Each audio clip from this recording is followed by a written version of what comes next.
नमस्कार दोस्तों, आप सभी का मेरे इस चैनल शापित हूँ में स्वागत है। पर एक बात, यहाँ पे डरना मना है, तो जल्दी से सब्सक्राइब कर दो और बेल नोटिफिकेशन को ऑन कर दो ताकि मेरे आगे आने वाली कहानी आप तक जल्दी पहुँच पाए। आज की कहानी चित्तौड़गढ़ किले की है, जो कि मैं आप सभी को सुनाने जा रहा हूँ। कहानी शुरू करने से पहले कुछ बता दूं, यहाँ हर कहानी सच भी हो सकती है और शायद एक बुरा सपना भी। पर एक बात याद रखना, जितना आप सुनोगे उतना ही अंधेरा आपके करीब आता जाएगा। So sit tight, lights off, volume high, because the nightmare starts now।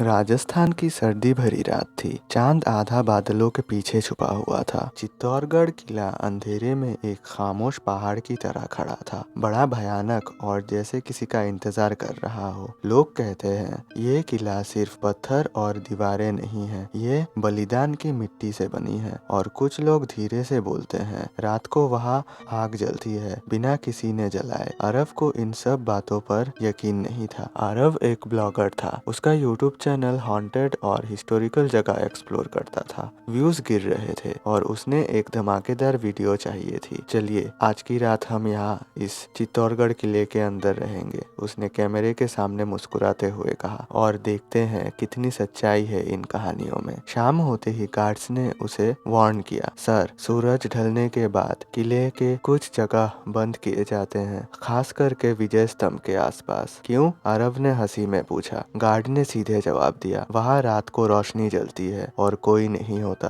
Aarav हंस पड़ा। चांद की रोशनी होगी, रिफ्लेक्शन होगा। गार्ड ने बस इतना कहा, जो देखोगे उसका एक्सप्लेनेशन शायद आपके पास ना हो। रात पूरी तरह उतर गई। हवा तेज चलने लगी। टूटी हुई दीवारों से सीटी जैसी आवाज आ रही थी। आरव ने ट्राइपॉड सेट किया। रानी पद्मिनी पैलेस के पास। यही से वो कहानी शुरू हुई थी, जहाँ शीश महल के प्रतिबिंब से जंग का बीज बोया गया। वो अपने अंदाज में बोल ही रहा था कि अचानक कैमरा एक सेकंड के लिए ग्लिच हुआ। स्क्रीन पर उसके पीछे एक सफेद साया दिखा। आरव तुरंत पीछे मुड़ा, पर कुछ नहीं था। हवा बिल्कुल बंद थी। फिर भी पास की सूखी झाड़ियां हिल रही थी, जैसे कोई अभी अभी गुजरा हो। शायद हवा का झोंका होगा, उसने खुद को समझाया, पर उसका दिल तेज धड़क रहा था। रात के 12:17 हो रहे थे। आरव किले के अंदर और गहरा चला गया। एक अंधेरा कॉरिडोर था, नीचे जाता हुआ। लोकल गाइड ने बताया था यहाँ पुराना अंडरग्राउंड चैम्बर है। लोग कहते हैं यहाँ रात को औरतों की आवाज आती है। आरव ने कैमरे में धीरे से कहा। तभी हल्के से आवाज गूंजी, मत जाओ। आरव जम सा गया था। उसने रिकॉर्डिंग चेक की, पर रिकॉर्डिंग पूरा खाली था। हेलुसिनेशन होगा, उसने खुद से कहा, पर उसके गर्दन के बाल खड़े हो गए थे। तापमान अचानक गिर गया। उसकी सांस ठंडी धुएं की तरह दिखने लगी। फोन का नेटवर्क चला गया था। कैमरे का बैटरी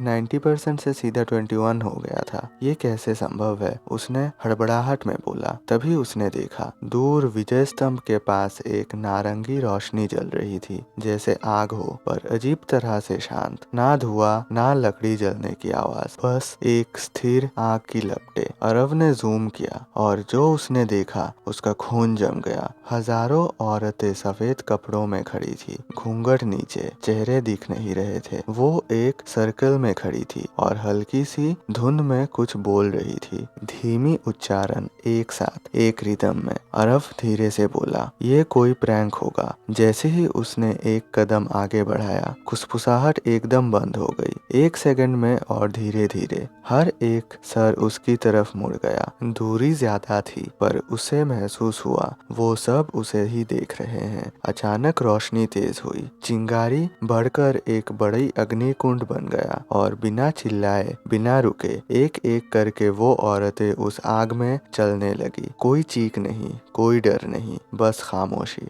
आरव के हाथ कांप रहे थे। ये सब क्या हो रहा है? उसने फुसकारा। कैमरा स्क्रीन पूरा काला हो गया, पर ऑडियो चल रहा था और ऑडियो में हजारों चीखें गूंज रही थी, जैसे पूरी इतिहास जिंदा हो गई हो। अचानक पीछे से जोर का धमाका हुआ। वो मुड़ा। जिस रास्ते से आया था वहाँ अब दीवार थी। असंभव, वो भागने लगा, पर किले का स्ट्रक्चर बदल रहा था। कॉरिडोर्स घूम रहे थे, दरवाजे गायब हो रहे थे, दीवारें शिफ्ट हो रही थी, जैसे किला जिंदा हो, जैसे वो उसे घुमा रहा हो। रात के 2:11 हो रहे थे। आरव एक पुराने आर्क के पास गिर गया। सांस फूल चुकी थी। तब उसे महसूस हुआ कोई उसके बिल्कुल पीछे खड़ा है। गरम सांस उसके कान के पास। एक औरत की आवाज धीरे से बोली, हमने अपने आप को जलाया था, तुम क्या देखने आए हो? वो धीरे से मुड़ा। एक लंबी सी शाही लिबास वाली औरत खड़ी थी। घूंघट लंबा, गहने काले पड़े हुए, हाथ जले हुए, चमड़ी फटी हुई। तुम्हें सच देखना है? उसने पूछा। उसकी आवाज एक नहीं थी, जैसे 100 आवाजें एक साथ बोल रही हो। आरव बोल नहीं पा रहा था। औरत ने धीरे से अपना घूंघट उठाया। नीचे चेहरा नहीं था, बस अंधेरा, हिलता हुआ अंधेरा, जैसे जलती हुई परछाई। उसने आरव का हाथ पकड़ लिया, ठंडा पर जलता हुआ। उसके दिमाग में तस्वीरें दौड़ने लगी। तलवारों की टक्कर, खून, बच्चों की चीख, आग की लपटें और हजारों औरतें एक साथ आग में कदम रखती हुई, डर के साथ नहीं, संकल्प के साथ।